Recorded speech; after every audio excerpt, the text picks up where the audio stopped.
우리가 하나님이 우리를 통치하신다는 거, 그분이 왕으로 우리를 다스리신다는 게 우리한테 복음인 이유는 우리가 사단에게 말하자면 죄를 선택하고 또 내가 하나님 되는 것, 그러니까 내가 왕이 되는 것, 내가 주 되는 것을 선택한 사건이 사실은 선악과를 따먹은 사건이라고 했잖아요. 그러니까 선악과는 단지 아니 그냥 뭐 이렇게 줄 거면은 과일 마지막 과일까지 화끈하게 주시지. 그 째째하게 그 하나 과일 남겨놓고 이거 먹을래 말래 뭐 내 말 안 들으면 죽어 이렇게 하나님이 협박을 하는 그런 사건이 아니라는 거예요. 그분이 주 되시냐, 내가 그분이 주신 모든 것을 자유롭게 누리고 공짜로 풍성하게 영원히 누릴 수 있는데 하나님이 나의 주 되시고 그분이 나의 왕 되시고 아버지 되고 목자 되고 신랑 된다는 거를 거절하겠다는 사건인 거예요. 그래서 내가 내 인생의 주, 내 생명의 주, 내가 왕, 내가 통치자가 되겠다는 사건인 거예요. 그러니까 사실은 반역 사건이죠. 왕이 있는데 그 왕의 자리를 끌어내리고 내가 왕이 되겠다는 거는 사형이잖아, 사형감. 반역인 거야, 쿠데타. 우리가 이런 차원에서 선악과를 이해하지 못하면요, 선악과뿐만 아니라 그 이후에 주어진 모든 십계명부터 해갖고 산상수훈회까지 이르는, 그쵸? 또 사도 바울의 편지 같은 데 보면 뒷부분에 가서 앞에 신학적인 얘기하고 뒷부분에 가면 너희는 이렇게 해라, 이렇게 해라, 이렇게 해라. 결국 또 율법처럼 또 느껴진단 말이에요. 항상 기도하고 쉬지 말고 기도하고 쉬 말고 기도해요? 여러분? 안 되잖아요. 그러면 나는 그게 또 율법이 되는 거예요. 십계명처럼. 그럼 나는 맨날 죄 짓고 있는 건데 맨날 쉬지 않고 쉬면서 기도도 안 하고 쉴 때도 기도 안 하고 기도하면서 또 쉬는 것도 아니고 하여튼 그렇게 되는 거죠. 그러면은 선악과부터 마지막까지 계시록엔 또 이겨라 그러 나오잖아요. 그러면 거기까지 또 짐승의 표를 목숨 걸고 받지 말아라. 그것도 율법이야. 그렇게 되는 거예요, 나한테는. 그게 사랑의 증표가 아니라 그게 내 사랑의 증거고 표현이 아니라 율법이 되는 거예요. 선악과가 해결이 안 되면요, 이게 그렇게 되는 거예요. 그러니까 마지막에 계시록에서 보면은 여러분들이 계시록을 볼 때 별로 중요하게 보지 못한 부분이 하나 있을 거예요. 대부분 사람들이 이 중요성을 모르는데 어떤 사건들이 이렇게 쭉 진행이 되다가 갑자기 찬양대가 천사가 찬양하고 막 성도들이 모여서 찬양하고 막 할렐루야 찬양하는 그 대목이 길게 나와요. 저는 그게 너무 이해가 안 됐어요. 왜 이 대목에서 왜 이렇게 찬양대가 계속 나오는 거지? 이게 그때 뭐니 예배 전쟁인 거예요. 누구를 예배할 것이냐, 누구를 주로 왕으로 섬길 것이냐, 그거를 증명해야 되는 사건이 그게 이제 마지막 때에 적그리스도를 통해서 사단이 원하는 거죠. 날 예배해. 안 예배하면 죽여버릴 거야. 이건 거예요. 근데 우리는 하나님의 사랑을 맛보아 알았기 때문에 우린 절대로 적그리스도를 예배하지 않아. 사단을 예배하지 않아. 왜? 그분의 어떠하심을 알았기 때문에. 그리고 그분은 내 왕이기 때문에, 나의 주 되시기 때문에, 나의 전부 되시기 때문에. 그러기 때문에 나는 목숨을 잃어도 나는 그분을 예배하는 것을 절대 포기하지 않아. 이게 순교인 거예요.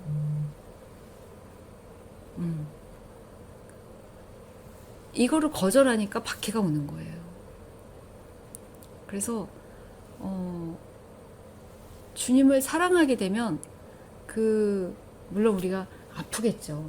그렇죠? 그리고 막 힘들겠죠. 못 먹고 막 그럴 테니까 못 씻고. 그럼에도 불구하고 그것이 넉넉히 이기는 자가 되는 거예요. 그러니까 키포인트는 사랑이야.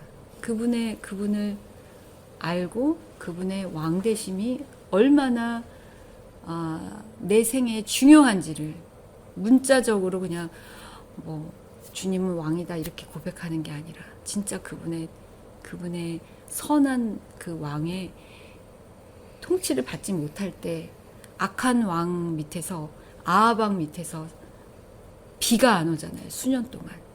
그쵸? 그러나 다윗과 솔로몬 때에는 태평성대. 사단에게 우리가 우리의 것을 다 빼앗기고 넘겼어. 어마어마한 토지 문서를 우리가 그거를 껌값에 깡패한테 넘겨서 팔아서 전 재산을 깡그리 다 넘긴 사건이랑 마찬가지인 거예요. 이게 그래서 우리는 죄의 종이 되고 사단으로부터 사단이 약속했던 그 모든 것은 다 거짓말이 바로 들통나는 거죠. 하나님같이 되리라 했지만 내가 하나님같이 살고 싶어도 하나님같이 살 수 없어. 왜? 나로부터 나온 자원은 하나도 없는 거야. 난 다 피조물이고 난 다 받은 거였잖아요. 아담이요. 그러기 때문에 그 다음부터 어떻게 해야 돼요? 동물의 세계가 펼쳐지는 거예요. 약육간식, 적자생존. 맞나요? 이제 한국말도 제가 막 헷갈려요. 이제 잊어버려가지고. 그래서 다른 사람 거를 빼앗지 않으면 내가 부족해지는 거야. 그리고 다른 사람이 나보다 더 가지면 난 불안한 거야. 내 자원이 부족하면 불안한 거예요. 내 자식, 내 가족, 내 나라 이거밖에 안 보이는 거예요. 나. 왜? 자원이 제한되어 있으니까. 그 전에 하나님께로부터 무상으로 받았지만 이제 제한된 자원과 그쵸? 제한된 능력과 이런 속에서 살아야 되니까 치열하게 경쟁하고 빼앗고 죽이고 살인하고 범죄하고 이런 죄들이 계속적으로 범죄가 있는 거야. 아니 하나님이 사랑이라며 왜 범죄를 내버려 두시는 거야? 이게 우리 보통 사람들의 질문이에요. 근데 거기에는 반드시 인간의 죄, 범죄의 기원과 그 다음에 사단의 역사와 이런 것들이 같이 있다라는 것에 대해서 이 둘의 죄를 빼고 하나님한테만 계속 지적질을 하는 거예요. 하나님 왜 당신은 전능한데 침묵합니까? 이러고 있는 거죠. 그래서 우리가 그 하나님이 왕 되시지 못할 때는 우리가 그런 고통 속에서 계속 살 수밖에 없는 거예요.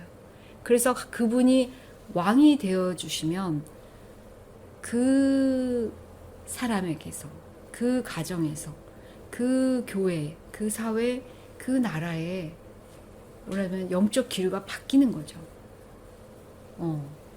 바뀌는 거예요. 그래서 이 고통의 문제가 해결이 되는 것인데 궁극적으로는 이 땅에서는 이제 사단이 그 역사의 종말까지 이제 일을 하게 될 거잖아요. 그러기 때문에 사단도 자기의 남은 때를 알기 때문에 발악을 하고 있기 때문에 이제 그 적그리스도를 통해서 자기만 혼자서 가는 게 아니라 자기만 혼자 무정에게 가는 게 아니라 자기와 같은 자기를 추종하는 자기를 왕으로 섬겼던 사람들을 끌고 한꺼번에 가겠다는 게 그게 적그리스도를 통한 박해예요. 그래서 점검하겠다는 거예요. 적그리스도 통해서 네가 누구를 예배할 건지, 누굴 주로 섬기고 누굴 왕으로 섬길 것인지. 근데 하나님이 진짜 나에게 왕이 되고 주가 되는 그 평강, 그 자유, 그 기쁨, 그것을 실제적으로 맛보지 못한 사람은 결국 무너지게 되는 거죠. 그렇게 이 부분을 조금 제가 여러분하고 언급하고 싶었습니다. 이번 시간에는 이제 어떤 부분을 다룰 거냐면은 이 희년법은 50년 만에 내가 하나님께로 받은 그 유업을 되찾는다고 했잖아요. 그리고 너희가 기업을 상속하게 되리니 이런 성경 구절들이 중소기업도 아니고 대기업도 아니고 이게 뭐를 상속한다는 건가 너무나 제가 그 용어들이 너무 생소한 거예요. 그런데 희년을 알고 나니까 이 기업이란 단어가 그냥 확 다 풀려버리는 거예요. 그러니까 쉽게 말해서 그냥 그 기업이란 단어는 내가 거저 상속받는 거예요. 상속받는 거. 상속분이라고 생각하면 돼요. 자녀기 때문에 아버지가 나한테 주는 거예요. 근데 그것은 제일 먼저 우선되는 그 선물이 뭐냐면은 탕자가 아버지께 다시 돌아오잖아요. 관계가 회복되잖아요. 그러니까 어떻게 돼요? 반지도 줘, 그쵸? 재산도 상속받겠죠? 자기가 굶어 죽을 판인데 생명도 연장이 되죠? 그러니까 이 둘째 아들이 누렸던 것처럼 관계의 기업. 아버지가 내 진짜 다시 아버지가 되고 나의 주가 되시고 통치자가 되시고 그분을 통해서 내가 생명을 얻고 물론 육체의 생명이지만 그 예화에서는 영원한 생명 우리가 영생 하나님이 누리는 그 영원한 생명 다시는 죽음의 공포가 우리를 다스리지 않는 죄의 싹수로 지불해야 되는 사망 또 영원한 형벌 이런 것들을 지불하지 않아도 되는 생명의 기업 생명을 상속하고 그 다음에 토지 심령이 주님 같아 사랑할 수 있어요. 죄를 이길 수 있어요. 그런 상태가 되는 그것을 다 받게 된다는 거예요. 그게 아버지 주나의 기업 대신에 나중에 그 찬양도 한번 배워볼게요. 그래서 그 용어를 알면 여러분이 성경을 읽을 때 너희가 자녀가 되면 기업을 상속한다는 말이 얼마나 큰 얘기인지 그런 단어들에 대한 그 뉘앙스 하나님의 은혜 그것들을 알게 되는 거예요. 그런데 제가 그래서 그 기업 물을 자로 오셔서 그 50년 만에 희년을 오늘 나에게 성취를 해다 주는 자기 때문에 기업 물을 자가 나타난 그 소식이 복음이라는 거 얘기했죠. 그래서 예수님이 오신 사건이 예수님이 우리를 위해서 십자가를 통해서 죄의 빚을 탐감해 주시고 그쵸? 신분 노예에서 그 죄의 종이라는 그 신분에서 우리를 자녀 삼아 주시고 백성 삼아 주시고 그쵸? 그리고 그 토지를 우리를 확보해 주시고 영원한 우리가 상속을 받을 수 있는 하나님 나라를 상속받을 수 있는 심령이 주님같이 될 수 있는 그런 것들을 오늘 나에게 가져다 줄 수 있는 그분이 기업 물을 자로서 오신다는 거예요. 그런데 이 기업을 물으는 과정이 2단계를 거친다는 거예요. 오늘은 그 부분을 살펴볼 거예요. 그 부분이 계시록하고 또 어떻게 연결이 되는지 볼게요. 그래서 이 희년이 기업 무르기라는 이 제도를 통해서 희년이 앞당겨진다고 얘기를 했잖아요. 그런데 이 기업 물을 자가 와가지고 이 기업 물을 때 이 단계가 있다는 거예요. 그 절차가 있다는 거예요. 그게 하나는 뭐냐면은 선포와 두 번째가 뭐냐면은 완성이라는 이런 단계를 거치는데 예레미야서 32장 좀 볼게요. 예레미야서 32장 6절에서 15절 예레미야가 이르되 여호와의 말씀이 내게 임하였느니라 이르시기를 보라 내 숙부 살룸의 아들 하나멜이 내게 와서 말하기를 너는 아나돗에 있는 내 밭을 사라 이 기업을 물을 권리가 내게 있느니라 하리라 하시더니 여호와의 말씀과 같이 나의 숙부의 아들 하나멜이 시위대 뜰 안에서 나에게 나와 이르되 청하노니 너는 베냐민 땅 아나돗에 있는 나의 밭을 사라 기업의 상속권이 내게 있고 물을 권리가 내게 있으니 너를 위하여 사라 하는지라 내가 이것이 여호와의 말씀인 줄 알았으므로 내 숙부의 아들 하나멜의 아나돗에 있는 밭을 사는데 70세겔을 달아주되 증서를 써서 봉인하고 증인을 세우고 은을 저울에 달아주고 법과 규례대로 봉인하고 봉인하지 아니한 매매 증서를 내가 가지고 나의 숙부의 아들 하나멜과 매매 증서의 인친 증인 앞과 시위대 뜰에 앉아있는 유다 모든 사람 앞에서 그 매매 증서를 마세야의 손자 네리야의 아들 바룩에게 붙이며 그들 앞에서 바룩에게 명령하여 이르되 만군의 여호와 이스라엘의 하나님께서 이와 같이 말씀하시기를 너는 이 증서 곧 봉인하고 봉인하지 않은 매매 증서를 가지고 토기에 담아 오랫동안 보존하게 하라. 만군의 여호와 이스라엘의 하나님께서 이와 같이 말씀하시니라. 사람이 이 땅에서 집과 밭과 포도원을 다시 사게 되리라 하셨다 하니라. 네. 자, 희년이 되든지 아니면은 기업무를자가 나타나든지 땅을 되찾을 때 절차가 있다는 거예요. 그래서 이것을 이제 그러니까 두 번의 단계를 거친다. 그래서 이중 성취의 어떤 단계를 거친다 이렇게 표현을 하는데, 여기 보면은 이제 그 예레미야는 그 처음 성전이 파괴될 때 이스라엘이 바벨론에 끌려가기 전에 마지막 말하자면은 바로 직전에 선지자죠. 그래서 이스라엘이 망하고 또 예루살렘 성이 불타는 거를 직접 눈으로 보고 애가를 지어서 눈물로 살았던 선지자가 이제 예레미야잖아요. 이제 이 예레미야가 이게 우리가 망하면 끝인가 이러는데 하나님이 뭐라면 아니, 희년이 올 거야. 너희가 다시 돌아와서 내가 너희를 그 징계의 기간이 끝나면은 노예로 살면서 너희가 다시 그 애굽에 가듯이 애굽에서 종살이 하듯이 너희가 그런 시간들이 지나면 다시 와서 너희 땅을 찾게 될 거야 라는 약속으로서 이거를 얘기를 해 주시는 거예요. 그래서 여기서 보면은 뭐가 나오냐면은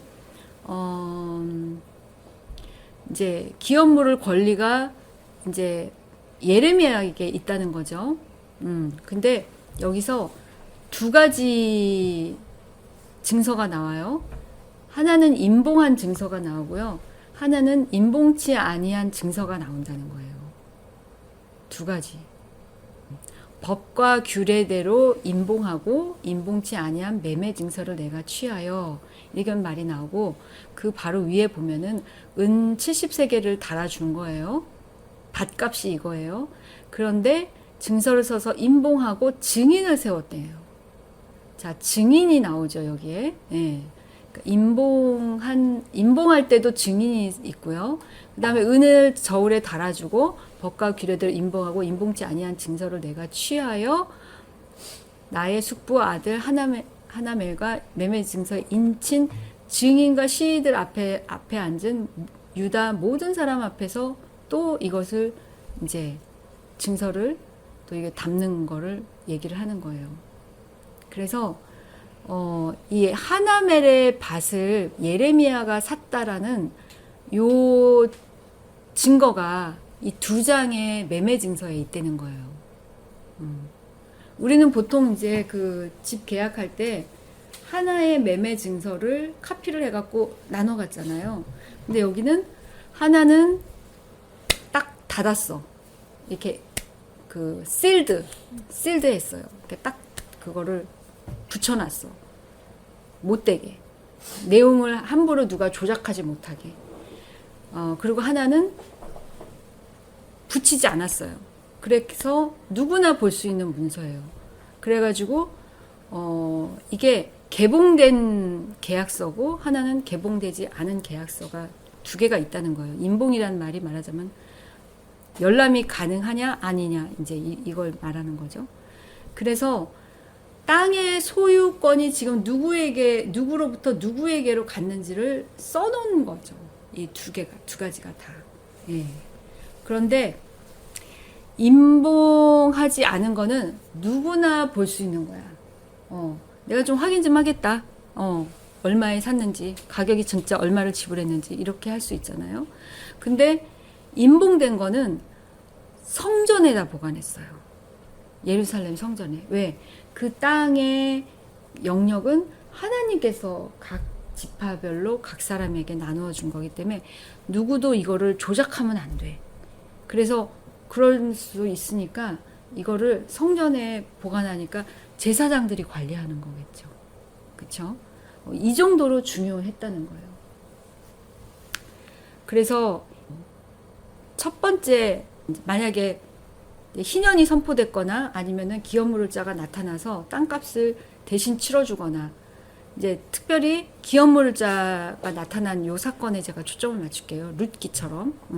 그러면은 자기의 가까운 혈족이 나타나서 땅값을 치러주면은 먼저 임봉하지 않은 증서 있죠. 그거를 받아내. 자, 제가 기업 물을 자예요. 우리 혜연 자매가 땅을 소유했던 사람이야. 희연 자매한테 우리 재림 자매가 땅을 팔았어.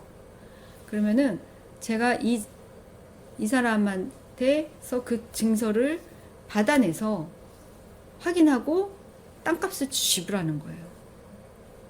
말하자면 이게 바로 예수님께서 공개적으로 초림 때 공생의 사역을 하면서 죄의 빚을 십자가에서 갚아준 사건이라는 거예요.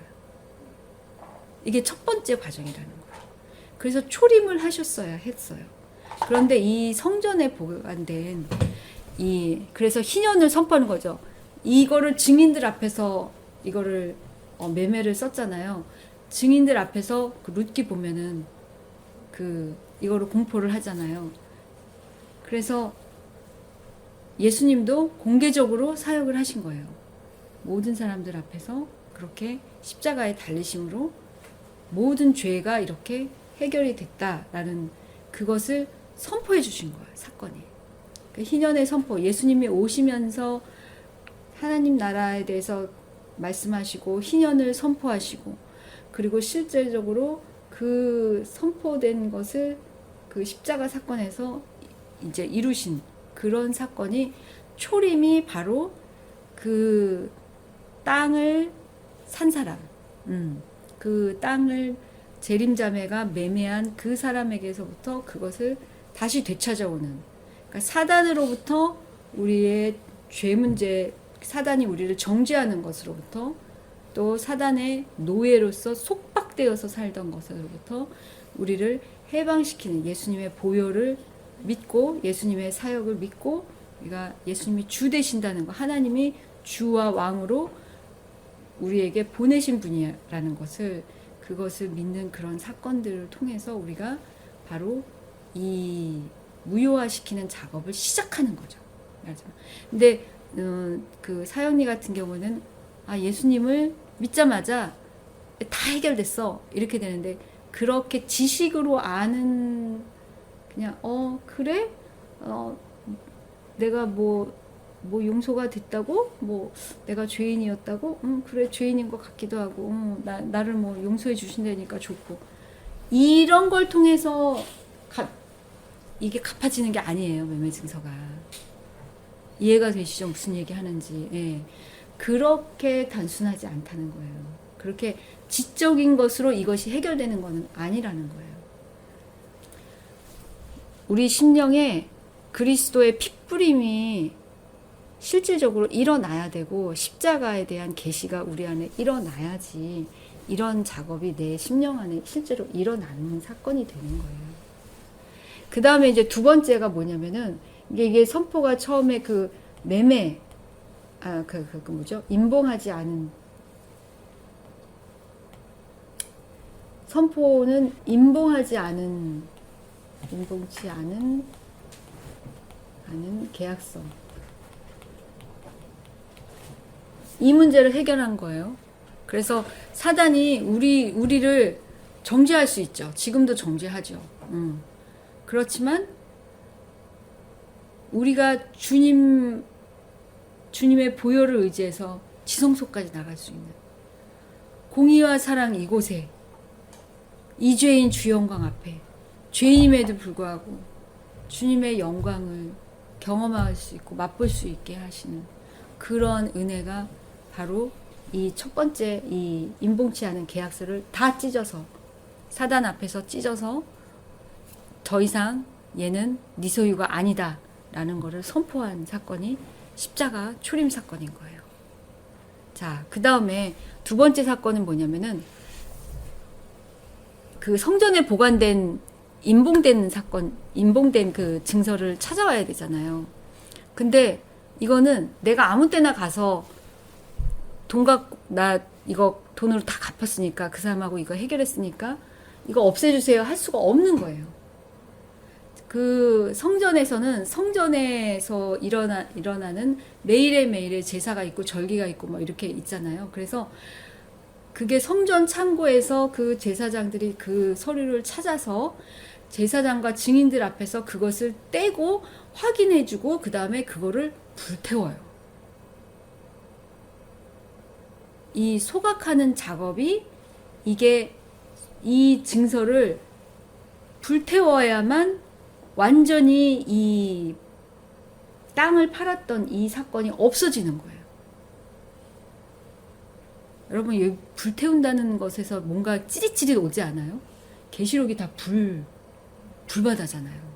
그쵸? 다 불태우잖아. 지구의 3분의 1이 불타고. 그쵸? 불심판. 반대로 노아 홍수 때 불이 나고 마지막 때 홍수가 나고 하나님은 그렇게 안 했다는 거예요. 이게 정말 마지막 때 불로 심판한다는 이런 사건 자체가 이것도 정말 하나님의 놀라운 플랜과 이런 것들이 다 비밀이 숨겨져 있는 거예요. 아니 물로 한 번에 마지막 때 적그리스도 섬겨? 그러면 그냥 다 한 번에 그냥 전지고 다 잠겨. 막 이렇게 할 수 있는데 그렇게 하지 않나요? 불태운다는 사건 자체가 계시록에서의 그런 특별히 나팔 재앙에서 막 본격적으로 불이 나오잖아요. 그리고 대접 재앙 때도 그냥 막 진짜 핵폭탄, 대접 재앙 같은 경우는 핵폭탄이 터졌을 때 나타난 현상이 다 있는 거래요. 대접 재앙. 왜냐면은 거기 보면은 사람들이 막 막 병이 나가지고 막 아파서 막 고통 당하는 그런 장면들이 막 대접 재앙 때 있잖아요. 근데 실제로 그 짐승의 표를 그걸 이제 뭐 칩이 짐승의 표다 아니다 말은 많지만 칩의 상태가 아니라 어떠한 상태든지 분명히 어떤 디지털화된 그런 것들이 우리에게 삽입이 될 거예요. 근데 그런 전자기기는 그 폭탄이 터지잖아요. 그러면은 그 순간에 그 모든 전자기기가 다 망가진대요. 그리고 지금 현재까지 나온 베리칩, 나중에는 기능이 어떻게 더 향상될지 모르겠지만 거기에 있는 그 건전지화 되는 그 배터리가 없는데 자가 발전이 되는 그 기능이 그 지금 베리칩 안에 베리칩이라고 나와 있는 그 기능 안에 들어있거든요. 근데 걔가 터질 수 있대요. 몸 안에서. 그래서 그게 1급 발암물질이 돼서 그 자리에 암이 생기는 거야. 그러니까 얼마나 고통을 받겠어요. 암이 생길 수 있대요. 그러니까 그런 식으로 이제 핵을 통해서 그 불심판이 그 방사능 피폭과 그 유출과 막 이런 일본에서 우리가 샘플을 봤잖아요. 또 거기가 어디죠? 체르노빌. 그런 사건들이 다 뭐냐면은 무효화를 선언하는 거. 임봉치 않은 계약서는요. 이 땅은 이제 무효 처리됐다. 이 사람은 신분이랑 이런 것들이 다 자유인이다. 그래서 이거는 무효화 시키는 거야. 이 빚에 대해서. 이게 선포가 이거를 이제 없애는 과정이 완성의 단계는요. 이게 이제 그러면서 이것이 초림 사건. 그러면서 이것이 초림 사건이 되는 거죠. 십자가 사건. 예. 그러면은 이제 완성 때는 뭐냐면은 임봉한 거. 임봉한 계약서. 그래서 여러분 그 인재앙 있잖아요. 인재앙이 떨어지기 전에 성전으로 요한을 데리고 올라가시잖아요. 계시록에 보면 끌려 올라가요. 요한이. 그래서 하늘 성전에 올라가서 거기서 주님의 보좌를 보고 거기서 예수님이 임봉한 7개의 인이 쳐져서 뜯어볼 수 없는 그 인을 가지고 하나님의 손에 그것이 들려있는 것을 보게 되는 거예요. 굉장히 너무나 토지 무르기 사건하고 오버랩이 쫙 되는 거를 여러분 느끼시겠어요? 저는 이 희년의 이 기업 무르는 과정을 이걸 배우면서 계시록이 쫙 들어오면서 갑자기 왜 재앙의 이름에 인나팔 대접재앙일까? 그게 너무 왜 하필 그런 이름을 붙였을까? 저는 그게 이해가 안 됐었거든요. 분명히 인이라는 말에 저기에 엄청난 비밀이 있어. 나팔이라는 말에 엄청난 비밀이 있어. 대접이라는 말에 엄청난 비밀이 있어. 근데 도대체 모르겠는 거예요. 구약의 그 이스라엘의 이런 간습, 또 하나님이 이런 절기나 이런 희년법에 숨겨둔 이런 구속사적인 어떤 비밀들, 이걸 모르면 사실 그거는 그냥 애워야 되는 거예요. 아, 인 다음에 나팔 다음에 대접장, 아, 대접장 다음에 예수님이 다시 오셔, 뭐 이렇게 있잖아요. 공부가 되는 거예요. 지식이 되는 거예요. 그래서 그 이는 바로 성전에서 인봉을 떼는 작업이 이제 보이는 거죠. 그래서 이 무효화와 여기서는 이제 소각, 불태우는 거예요. 불태워. 이것은 재림하고 관계되는 거죠. 재림하시기 전에 이 불태우는 사건이 있는 거예요. 그래서 재림하시면 바로 뭐가 돼요? 천년왕국이 되면서 이게 그 영원한 희년으로 가는 거죠. 희년이 이 땅에 전 지구적으로 펼쳐지게 되는 거예요. 과정이 그렇게. 그래서 중간에 나팔 재앙이나 이런 걸 통해서, 그러니까 이는 바로 이 기업 무르기, 희년, 이것을 실제로 무효화시킨 사건을, 그것을 완성하는 이것과 관계되고, 나팔의 의미가 여러 가지가 있어요. 그런데 나팔 그 재앙은 우리 휴거 사건하고 연결이 같이 되잖아요. 그래서 나팔을 불 때가 이제 여러 그 절기 때 나팔을 부는데 전쟁이 일어나는 걸 알리기도 하고요. 희년의 뭐 소식 또는 나팔절, 새해가 될 때도 그러고, 또 그 광야에서 진이 42곳을 이동하잖아요. 이렇게. 그래서 이제 그 가나안까지 쭉 이동하잖아요. 그래서 진영이 이동을 해야 될 때도 나팔을 불어요. 그러면 이 땅에 있는 성도들이, 박해받았던 성도들이 하늘로, 혼인잔치를 위해서 하늘로 진이 다 움직인다고 생각해 보세요. 나팔을 불어야 되겠어요? 안 불어야 되겠어요? 나팔을 부는 거예요. 그러니까 마지막 나팔 소리가 내 귀에 들릴 때 내가 그 진과 함께, 수많은 거룩한 무리와 함께, 거룩하게 된 무리와 함께 내가 그 진영에 속해서 내가 함께 올라가는 거죠. 그러니까 들을 수 있는 사람만 듣는 거예요. 소각된다는 게 뭐냐면 하나님 소멸하시는 불이시잖아. 여호와는 소멸하는 불이라고 말씀하시잖아요. 죄를 태우시는 거예요. 엄청난 고난이, 제가 암에 걸리는 이런 사건들, 제가 받은 연단의 어떤 지난 시간들, 그런 시간들 때문에 제가 훨씬 더 어떻게 보면 더 오래 걸릴 수 있었을 그런 기간이 사실은 짧아졌어요. 그래서 고난과 또는 그런 우리가 전 지구적인 그런 현상들이 그냥 사건으로만 보면은 두렵고 암울하고, 그렇지만 실제적으로는 하나님이 나를 급속하게, 교회를 아주 급속하게 정화시키고 그 박해를 통해서 나를 새롭게 하는, 내 영적 게으름들을 다 떨쳐내게 하시고 그냥 잠에서 확 깨게 하는 그런 일들이 일어나는 거죠. 그래서 급진적인 거룩으로 들어갈 수 있게 되는 은혜가 바로 이 소각이 되어질 때, 첫 번째 나팔, 두 번째 나팔 할 때마다 이제 불이 막 떨어져요. 지구 3분의 1, 강 3분의 1, 바다 3분의 1 막 다 파괴되고 막 이렇게 그런 사건들이 막 이렇게 일어나는 그 불심판, 그것은 하나님이 백성들을 거룩하게 정화하시는 엄청난 은혜와 하나님의 자비와 우리를 사랑하시는 그 사건이기도 하다는 거예요. 그래서 이 무효화와 소각이라는 요 두 가지의 간격에 시간의 간격이 있다는 거예요. 왜냐면 성전에 아무데나 가가지고 제 서류 내놓으세요. 이럴 수는 없다는 거예요.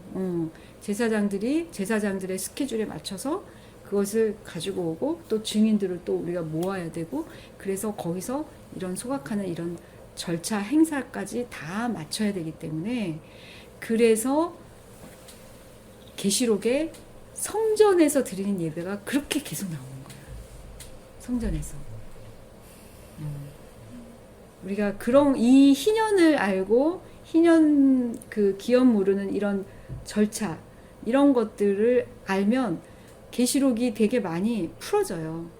근데 이런 구약적인 이런 것 없이 그냥 신약 안에서만 풀려고 하면 되게 헷갈리고 좀 그렇게 되는 거예요. 그래서 메시아가 2번 오셔야 되는 이유가 희년법 안에 이미 이것이 감추어져 있어요.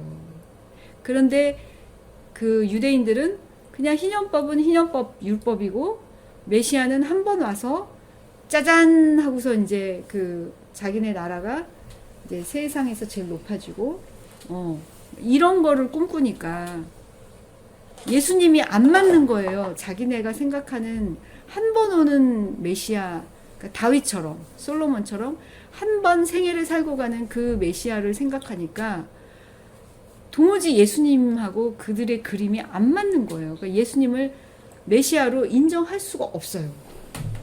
그런데 메시아가 2번 오는 것으로 되어 있다라고 하면은 그거를 이해하면 예수님이 메시아라는 것이 정말 정확하게 다 예수님 외에는 그 어떤 인간도 그것이 들어맞을 수가 없어. 그리고 절기도 봄절기가 있고요. 그 6월절, 무교절, 초신절, 오순절까지 이 봄절기가 있고 그 다음에 오순절부터 시간이 공백이 있고 가을까지 나팔절까지의 이런 공백이 있는 거예요. 거기가 이제 추수하는 기간이에요. 나팔절이 우리나라로 하면 이제 9월쯤 되는데 그때가 새해라고 얘기했잖아요. 그래서 나팔절 대속제일 때 희년이 선포가 되고 그리고 장막절은 뭐냐면은 완전한 그 희년이 나라가 돼서 천년왕국에서 내가 그냥 열매를 거두면서 그렇게 누리면서 살게 되는 그런 것들을 상징을 해요. 그래서 이것은 가을절기. 그래서 봄절기와 가을절기 중간에 여름의 뜨거운 햇볕에서 수확을 해야 되고 막 그것들을 농사를 또 그 짓는 거를 막 그 노동을 막 하면서 또 수확하고 이런 엄청난 육체의 노동을 해야 하는 그 힘든 시기가 그 한여름에 있어요. 그게 말하자면은 예수님 초림하고 그 다음에 재림하고의 이 중간에 2000년의 역사라고 볼 수 있고 또 우리는 그 2000년의 역사 중에서 거의 끝에 우리가 마지막 주자로 태어났잖아요. 그래서 우리가 또 그 중에서도 제일 극심한 가장 목마르고 힘들고 그때는 거의 그 한여름에는 이스라엘에 거의 물이 다 바닥이 난대요. 그래서 그때 겨우겨우 그때를 위해서 남겨두고 아주 귀하게 생각하는 게 포도즙인 거예요. 포도즙. 그래서 아가서 1장에도 보면은 그 내 사랑이 포도주보다 낫다라고 말하는 그게 그 포도즙은 그냥 포도 주스 한 잔 마실까가 아니라 생명을 유지하게 하는 거예요. 그 더운 여름에. 포도즙은 그 예수님의 보혈을 또 상징하잖아요. 그러니까 우리가 주님의 십자가 사건과 그 보혈에 대한 그것에 대한 우리가 실제로 경험하는 것들 또 우리가 그것을 지식이 아니라 실제로 그분의 보혈의 능력을 경험하고 맛보고 그 십자가 사랑을 알고 하는 것이 사실은 그 무더운 여름에 그 포도즙을 마시는 거나 그러면서 생명을 연장하는 거랑 똑같은 거예요. 마지막 박해 기간에 어떻게 그걸 견디겠어요? 십자가를 통과하고 십자가 사건을 실제로 경험하고 나도 십자가에서 함께 죽는 그것을 경험하면서 눈물로 씨를 뿌린 사람들이 기쁨으로 단을 거두는 거죠. 그런데 그 기간을 짧게 압축해서 길게가 아니고 700년이 아니고 7,000년이 아니고 그걸 짧게 7년. 네, 앞에 전 3년, 후에 3년 반만 잘 견디면 돼요. 앞에는 좀 슬로우 할 거니까. 그러니까 그렇게 후 3년 기간 동안에 압축해서 그것도 기간을 좀 줄여주지 않으면 누구도 구원받지 못할 거라고 예수님이 말하셨죠. 기간도 좀 어떻게 좀 줄여주실 것 같고 그런 자비와 은혜가 있어요. 그래서 우리가 두려움이 아니라 그래서 하나님의 그 모든 이 절차 우리의 죄 문제부터 우리가 기업을 온전하게 상속해서 완전한 하나님 나라가 이 땅에 확 펼쳐지는 실제로 천년왕국을 누리는 그것을 위한 그 과정 중에서 그 죄 문제와 관련된 것들을 이 땅에서 심판하고 또 처리해 주시고 우리의 죄들을 처리해 주시고 뿐만 아니라 기업 물을 자가 해야 되는 의무가 뭐라고 했어요. 땅을 회복시켜 줘야 될 뿐만 아니라 원수를 갚아줘야 된다고 했죠. 의도적인 고의적인 살인을 한 사람의 원수를. 그래서 박해받은 성도들을 위해서 주님이 친히 심판을 해주시는 거예요. 그래서 이 소각은 우리에게는 정화와 급진적인 거룩으로 들어가게 하시고 우리를 퓨어하게 정결하게 해주시지만 원수들에게는 우리를 위해서 보복해 주시는 날이 되는 거예요. 두 가지 이 소각은 이 불태우는 거는 두 가지를 다 갖고 있어요. 그러니까 하나님을 계속 거부해 그러면은 그 사람들에게 그 땅에 심판이 임하는 거예요. 그 땅에 본격적으로 이런 은혜들이 함께 있다라는 걸 여러분들이 그 두 측면으로 이제 그 전에는 무서워 이것만 봤잖아요. 근데 그게 아니라 하나님의 이 구속사 전체에 대한 하나님의 커다란 그 플랜들을 좀 이해하시면서 하나님의 은혜를 여러분들이 경험하시면 좋겠어요.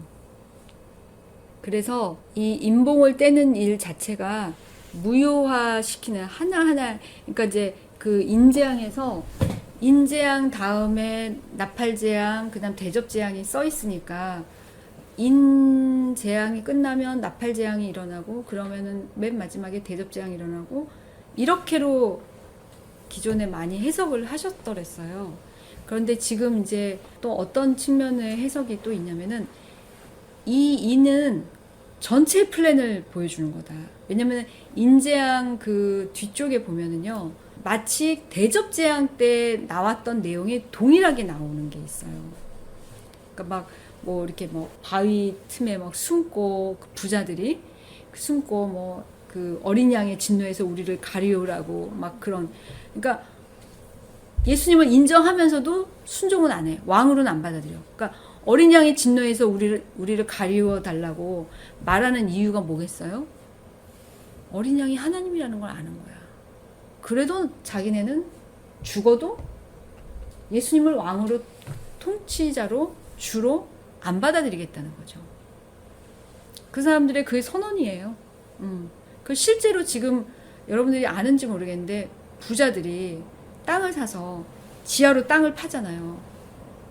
그 몇백 미터 밑으로 내려가서 거기다가 완전히 저장고랑 완전히 막 1층부터 막 완전 커다란 건물처럼 지하에 그거 파가지고 뭐 어디는 영화관, 어디는 침실, 어디는 수영장 해가지고 쫙 어디는 곡식 창고 막 이렇게 해갖고 쫙 그거를 환란 때 들어와 있어요. 핵전쟁 때. 그 사람들이 하잖아요. 뭐예요?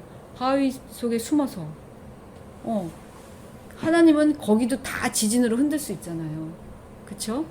그런데 거기 숨어가지고 어린 양이 진노해서 우리를 가리우라 그래서 바위 틈에 숨고 그런 사건들이 동일하게 실제로 일어날 거라는 거예요.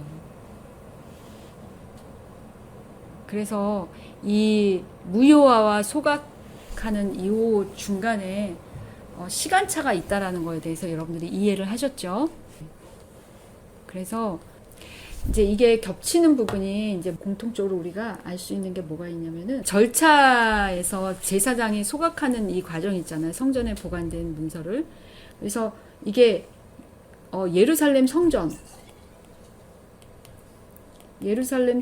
가가지고 이 문서를 찾아와야 된다고 했잖아요. 그런데 계시록에 보면은 하늘 성전으로 올라가는 거죠. 그래서 임봉한 그 문서를 보게 되고, 임봉한 것을 뗄 사람이 없어서 요한이 크게 울고, 저는 그 요한이 크게 막 울었던 그게 그냥 어떻게 왜 누가 아무도 뗄 사람이 없지? 이런 게 아니라 굉장히 거의 그 영어 성경에는 뭐 번역이 조금씩 다르겠지만 거의 cry out, 울부짖는 거의 뭐 그런 식으로 운 거예요. 아니 여러분들 그 부분 계시록 읽으면서 막 울부짖은 적 있어요? 없죠? 우리한테는 그게 와닿지 않는 거예요. 근데 저는 왜 요한이 울었는지를 설명하시는 목사님을 제가 여지껏 단 한 분도 제가 정확하게 못 봤어요. 그러니까 아마도 설명을 하시긴 하지만 조금 뭔가 2% 부족한 그런 느낌도 들고, 아니면 대부분은 설명을 안 하시죠. 근데 저는 이제 이 부분은 사실 저도 정확하게 모르겠지만 유대인들한테, 정통 랍비들한테 사실은 좀 물어보고 싶어요. 이게 사도 요한이 이것과 관련돼서, 희년과 관련돼서 이 그 기업 무르는 이 토지문서 소각하는 이것이 얼마나 중요한 사건인지 알기 때문에 운 것이냐, 아니면 왜 운 것이냐, 이런 걸 좀 물어보고 싶더라고요. 예, 이 부분은 제가 아직 답을 얻지 못한 거예요. 그래서 임봉된 두루마리가 성전에 보관돼 있죠. 임봉된 토지문서. 문서가 예루살렘 성전에 있는데 임봉된 두루마리가 하늘 성전에 있는 거예요. 뭔가 공통점이 있죠. 그 다음에 제사장과 기업 물을 자가 이 문제를 해결하는 거예요. 소각하는 문제를. 근데 이거를 누가 하시는 거예요? 예수 그리스도. 일찍 죽임당한 어린 양이 바로 앞에서 기업 물을 자로 다 해결해 주셨잖아요. 무효화 시켰잖아요. 그리고 그분이 제사장이기도 하잖아요. 그쵸? 대제사장. 그래서 이 조건을 예수님이 만족하게 하신 거예요. 그래서 일찍 죽임당한 어린 양에 대해서 이 인재양과 관련돼서 그렇게 이제 나오는 그런 것이 그냥 그렇게 표현해놨나 보다, 이렇게 그게 그 문제가 아니라, 사실은 이분이, 예수님이 이미 초림 사건 때 무효화시키는 사건을 어린 양이 되셔서 해결하셨기 때문에 그런 표현들이 써졌다고 저는 그렇게 보이더라고요. 그 다음에 임봉된 토지 문서를 소각하는 작업이 있죠. 지금 제가 이게 1, 2, 3, 4 쓰는 게 이제 이 절차를 설명하는 거예요. 그런데 계시록에도 이제 요거는 여기 1, 2, 3, 4 앞부분은 뭐냐면 실제로 기업을 다시 회복하는 과정이죠. 기업 무르는 과정. 희년 때들도 마찬가지고. 여기는 계시록에서 실제로 일어나는 일들이에요. 근데 얼마나 똑같이 일어나나 보세요. 토지 문서가 소각이 되는데 여기서 재앙, 나팔 재앙, 대접 재앙, 전부 이게 불심판이죠. 불심판. 그래서 인재앙 안에, 인재앙 속에서 나팔과 대접이 그 안에 포함되어 있고, 인재앙은 전체의 윤곽을 그리고 있다라는 그런 관점의 계시록의 해석. 나팔하고 대접은 순서적으로 일어나지만 이는 전체의 플랜, 이 소각되는 이거를 보여주는 거다. 저는 이런 설명을 하시는 분들도 있거든요. 근데 저는 이 희년과 기업 무르기라는 이것하고 연결해서 보니까 그 해석이 더 맞는 것 같아요. 그 다음에 이제 5번째 과정이 뭐냐면은 토지를 반환하는 거죠. 실제로 반환이 완성이 되는 거예요. 자, 이것은 어떻게 되냐면은 새하늘과 새 땅, 새하늘, 새 땅. 그래서 이게 천년왕국과 이제 영원한 새 예루살렘까지 이렇게 쭉 가는. 그래서 이거는 뭐냐면 토지 반환이 완성이 되면은 예수 그리스도께서 왕, 주, 그렇죠? 왕과 주로 이분이 통치하시는 하나님 나라가 완성이 되는 거예요.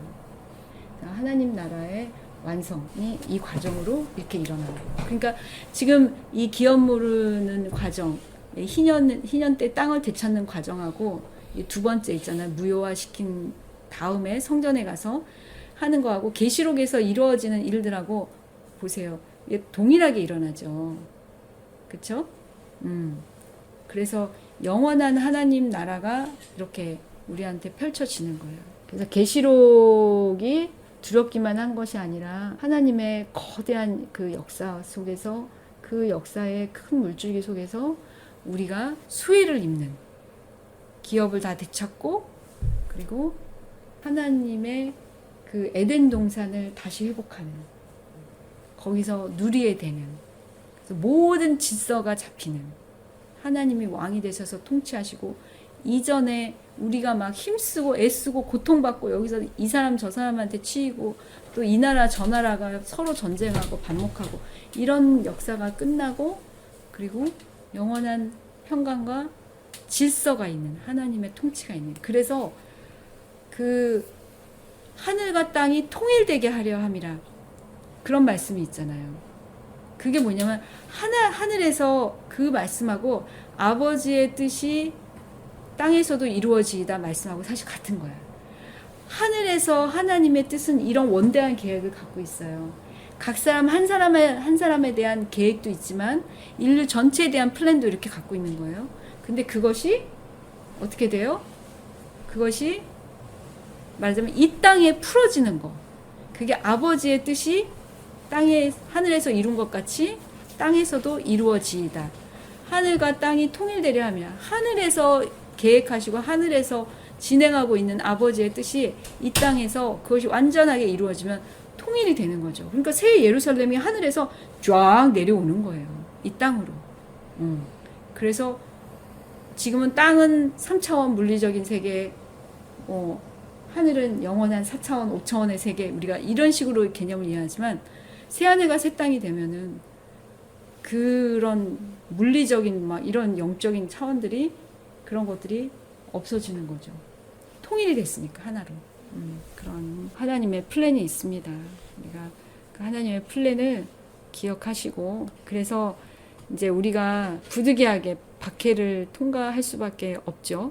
그래서 그 계시록의 뒤에 보면은 바벨론의 짐승의 표를 받느냐 안 받느냐 그 사건하고 또 바벨론의 불심판하고 아마겟돈 전쟁 이런 것들이 사실은 심판과 추수가 같이 가는 거예요.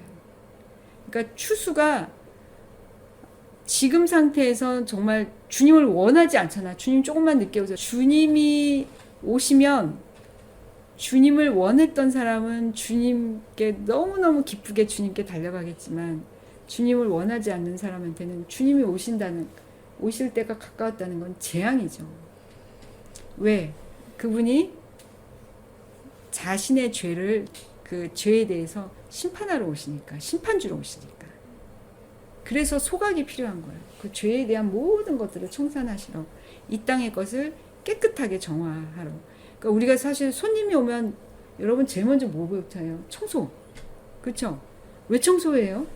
그 손님을 귀하게 대접하기 위해서 그 손님의 합당한 예우를 갖춰주기 위해서 청소를 하잖아요. 그것처럼 주님이 오시는 길도 예비가 돼야 되는 거예요. 그 예비 중에 제일 중요한 것이 뭐냐면 성도들이 거룩해지는 거예요.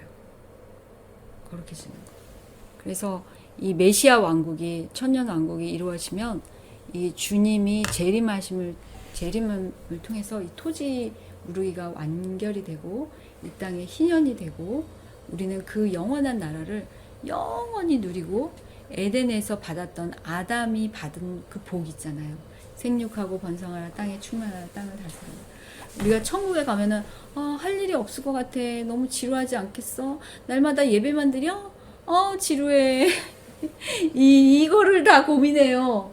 많은 사람들이. 근데 그렇지 않다는 거예요. 왜냐면은 예배를 드릴 때 주님을 만나는 그 경험을 안 해봐서 그래. 예배가 영원히 주님을 찬양하는 옆에 거룩하다 하면서 그 천사들이 찬양하잖아요. 그렇죠? 하루 이틀도 아니고 천년 이천년도 아니고 영원한 세계에서 끝이 없이 하나님을 찬양하는 저 천사들은 무슨 고문이야, 무슨 죄야, 이런 생각이 든다는 거예요. 왜? 그분의 임재를 경험해 본 적이 없고, 그분을 어떠하심을 모르고, 그분을 예배할 때에 그 우리가 누리는 그 기쁨, 그 우리 안에 맛보게 되는 그 설레임, 또 그 아름다움을 경험할 때 오게 되는 우리 안의 풍성함, 이런 것들을 경험하지 못했으니까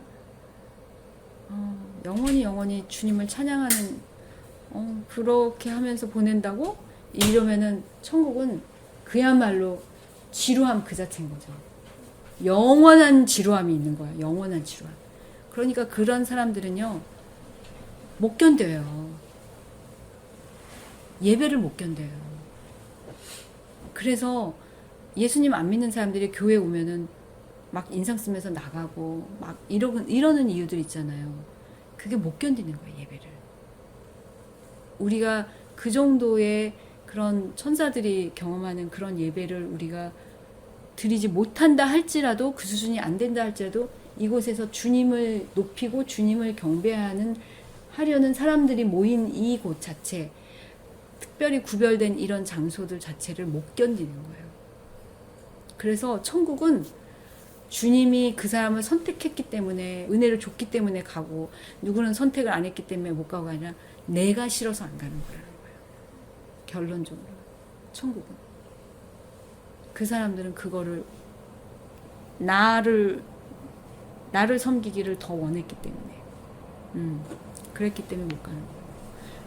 그 영원히 내가 하나님 같이 되리라, 내가 주가 되기를 원했기 때문에. 자, 이제 마치겠습니다. 내용을. 그래서 결론적으로 얘기를 하면은, 희년의 복음이라는 것 자체는 메시아가 통치하는 하나님 나라에 대한 약속이고, 우리는 그것을 개개인별로 주님이 희년을 우리에게 주시는 그것을 개개인별로 무효화 작업과 이런 소각 작업, 이 두 가지의 과정을 다 거치는 과정을 다 가야 된다는 거예요. 그러니까 우리한테 고난이 있는 거예요. 내 안에 상처가 있는 거고, 성장 과정에 어려움이 있는 거고, 지금도 나를 힘들게 하는 사람들이 주변에 있는 거고, 앞으로 더 힘들게 하는 사람들이 또 나타날 수도 있어요. 복병이. 그리고 그런 과정을 통해서 하나님 뭐냐면, 하나님, 제가 어제 희원자매한테 얘기했잖아요. 하나님이 그런 사건을 통해서 하나님께로 우리를 끌어당긴다고. 자석처럼. 우리는 그 고난이 힘들어서 주님 나 좀 도와주세요, 나 좀 살려주세요, 주님의 손이 필요해, 주님의 도움이 필요해서 막 우리는 그렇게 구하기 시작하지만, 그것 때문에 주님께 붙어 있게 되는 거예요. 그래서 주님께 붙어서, 그 가지에 붙어서, 그 나무에 붙어서, 포도나무에 그 가지가 붙어서 있는 거죠. 그렇게 견디는 거예요. 너무너무 뻑뻑하고 기도도 안 되고 그런 시간들, 여러분들이 지금 그런 시간들을 보내고 있겠죠. 그 시간들을 누구나 다 통과하는 시간인 거예요.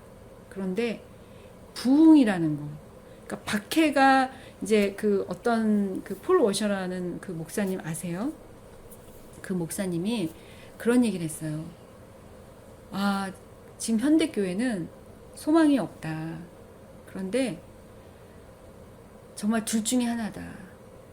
정말 이 회개하고 하나님 앞에 돌이키는 이 메시지에 정말 시간을 주실 때 귀를 기울이든지, 아니면 끔찍한 박해 외에는 현대교회가 치유받을 수 있는 방법이 없다. 이렇게 얘기를 했어요. 그러니까 끔찍한 박해는 사실은 살리기 위한 방법이라는 거예요. 교회를 살리기, 병든 교회를 살리기 위한 방법. 아무리 내가 구원의 확신이 있어도, 그쵸? 구원의 확신이 있어도, 지금 누구든지라고 써있어요. 누구든지 짐승의 표를 받으면. 내가 구원의 확신을 아무리 선언하고 뭐 다른 사람한테 말하고 해봤자 소용이 없는 거예요. 누구든지 받으면. 받을 수밖에 없는 연약한 상태라는 거예요. 포로시 목사님이 볼 때는 현대교회는 이미 지금 배도의 길에 서 있고 배도하고 있고 그리고 앞으로도 배도할 것이 너무 뻔히 보이는 거야. 그러니까 끔찍한 박해 외에는 대안이 없다. 그러니까 지금 하나님이 인내해 주시고 자비를 베풀고 계실 때 정말 그 세례 요한의 메시지를 선포하는 사람들의 말에 귀를 기울여라, 이 얘기를 하시는 거죠. 그러니까 그 끔찍한 박해라는 건 무서워가 아니라 사실은 우리를 향한 하나님의 그 징계와 사랑이 동일하게 있는 거예요. 그거를 우리가 이해할 필요가 있어요. 그래서 희년이 역사적으로 올 때 우리가 그 기업무자가 가져올 관계기업, 생명기업, 토지기업, 그것을 우리가 다 상속받게 되는 거죠. 그거를 이 땅에서부터 누리라고 주님이 우리에게 인생을 몇십 년을 이렇게 길게 주신 거예요. 그러니까 시간을 아껴야 하는 거죠. 젊은 날에 여러분들이 이런 메시지를 듣고 또 하나님 앞에 나아가고 얼마나 복을 많이 받은 건지 모르겠어요. 각자의 어려움이 있겠지만 그 어려움에도 불구하고 그 어려움은 주님께로 끌어당기는 그런 힘이 되는, 주님께 매달리게 되는 또 힘이 되는 그런 거예요. 네. 그래서 주기도문은 결국은 희년을 말하고 있기도 하다.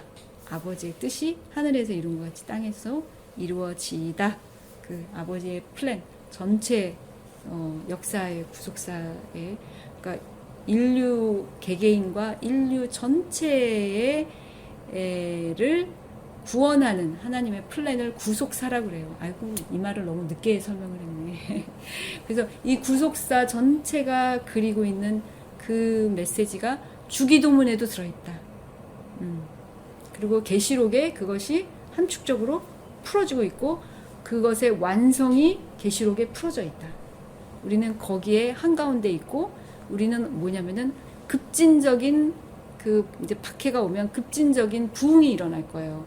그 전에 부흥이 있을 거고 그리고 박해 기간에 그 부흥을 경험한 사람들이 아주 정결하는 해지는 그런 시간이 될 거고 아주 깊은 예배를 드리는 그런 그 영적인 변화들이 돌파와 그런 것들이 일어날 거예요. 네, 그런 시간들을 하나님께서 예비하신 것이 계시록이라는 거예요. 그러니까 계시록이 공포의 사건만 막 공포물 있잖아요. 시리즈. 그 나병 특집이 아니라는 거예요. 그게 아니라 하나님의 사랑의 플랜, 그분의 사랑을 보여진 것에 대한 완성. 우리가 그거를 기억할 필요가 있다는 거예요. 여러분들에게 조금 계시록에 대한 이제 공포가 조금 누그러졌을지 모르겠어요. 그랬기를 바래요. 그래서 이 소각하는 그 과정에서 우리 그 교회에는 두 가지 불이 떨어지는 거예요. 하나는 죄를 소멸하는 불하고 아가서 8장에 하나님을 사랑하는 그 강력한 불, 사랑의 불이 같이 떨어지는 거예요. 그렇기 때문에 생명을 드리는 게 어렵지 않은 거예요. 배도가 나에게 일어나지 않는 거예요. 그 두 가지 불 때문에. 예. 그래서 우리가 이 두 불을 기억을 해야 되죠. 그리고 그 불은 반드시 위에서 떨어지는 불인 거예요. 다른 불을 가져오면 안 돼요. 예. 그래서 그거를 그 임재를 조작하거나 뭐 또 쉬운 방법으로 뭔가를 막 하려고 하는 그런 것들이 아니라 정말 말씀의 그 정도에 따라서 말씀에서 말하시는 대로 회개하고 또 우리는 자기 부인을 하고 안 되기 때문에 성령님을 구하고 성령님의 도우심을 힘입어서 우리가 자기 부인을 하기 때문에 절대 행위 구원이 아닌 거예요. 절대 율법주의가 아닌 거예요. 절대 자력 구원이 아닌 거예요. 이해가 되시죠? 예. 그래서 결국은 고백하게 되는 것은 하나님이 하셨어요. 나의 나 된 것은 하나님의 은혜라. 우리가 지금 현재는 내가 죄인 중에 괴수구나. 지금 우리가 코를 빠뜨리고 그렇게 있는 단계지만 그게 아니라 내가 점차 아름답게 변화되어 가는 사단의 참소가 있거나 주변에서 야 너는 몇 년을 다녔는데도 너는 여전히 그 모양이냐, 너는 왜 여전히 그 부분이 안 변하냐, 그런 주변의 비판과 참소가 있어도 여전히 나를 새롭게 하시는 영역은 주님은 있는 거예요. 그래서 먼저 고쳐주시는 부분이 있고 시간이 오래 걸리지만 더디 고쳐주시는 부분이 있는 거예요. 그래서 내가 조금 늦게 가는 영역이 있어. 여러 과목이 있는데 나는 수학이 엄청나게 수학을 못해. 근데 국어는 조금 도움받으면 될 것 같아. 이런 것처럼 각 사람마다 아주 어려운 영역이 있는 거예요. 그것을 내가 못해낸다 할지라도 지금 현재 그것이 나에게 묶임이 되어 있고 흉하게 결박이 되어 있을지라도 주님은 반드시 고쳐주신다. 예. 그 고쳐주시는 과정에서 내 죄가 소멸이 됨과 동시에 그분의 사랑의 불이 내 안에 떨어지는 거예요. 그래서 주님을 생명 다해 사랑할 수 있게 되고, 그래서 이웃에 내가 얼마나 죄인인 것을 알고 내가 죄인, 이렇게 끔찍한 죄인임에도 불구하고 그분이 먼저 오셔서 나를 그렇게 사랑해 주셨고 나를 치유해 주셨기 때문에 저 사람보다 내가 더 나은 게 없는 거예요. 그러니까 저절로 상대방에 대한 비판이 사라지는 거죠. 비판을 계속하게 되는 이유는 내가 너보다 낫다야. 그 자기의가 있기 때문에 결국은 비판을 하게 되는 거거든요. 근데 이 사랑의 불이 떨어지면 이 자기의가, 사랑의 불이 한꺼번에 탁 붙어서 활활 영원히 타면 얼마나 좋겠어요. 근데 불이 떨어졌다가 우리가 불씨를 꺼트리고 그럴 때도 많이 있지만 조금씩 맛보다가 우리가 중생, 거듭남이라는 그 완전한 새 마음, 육신에서 굳은 마음이 제해지고 살같이 부드러운 새 마음, 돌같이 딱딱한 마음이 그것이 깨어지고 내 안에 오직 주님만 바라보는 한 마음, 두 마음이 아니라 그 마음이 부어지는 날, 거듭나는 날, 완전히 질적으로 새로운 존재가 되는 날, 그 날에는 그 불이 꺼지지 않아요. 지금은 우리가 수시로 꺼트릴 수 있어요. 요만큼 불이 타올랐다가 꺼지고 이렇게 우리가 그럴 수 있어요. 자꾸 넘어지죠. 너는 은혜 받았다더니 너는 또 왜 이러냐 막 이렇게 우리 자신이 우리에게 너무 엄격하게 우리를 자학할 때도 있잖아요. 그런데 그런 정말 하나님께서 우리를 새 피조물로 우리를 완전하게 새롭게 하시는 그 날에는 불이 꺼지지 않아요. 계속 타올라요. 그 불이 확 타오르면서 그게 성령 충만으로 가는 거예요. 그래서 어떤 사람은 중생하면서 성령 충만으로 같이 가는 사람도 있고 기간이 이제 좀 벌어지는 사람도 있고, 그거는 하나님의 인도하심에 있지만 시기가 있고, 하지만 우리가 이 소각할 때 두 가지 불이 떨어진다는 거 우리가 그걸 기억했으면 좋겠어요. 네, 여기까지 하기로 하고요. 말씀은 마치겠습니다. 오늘 이것으로.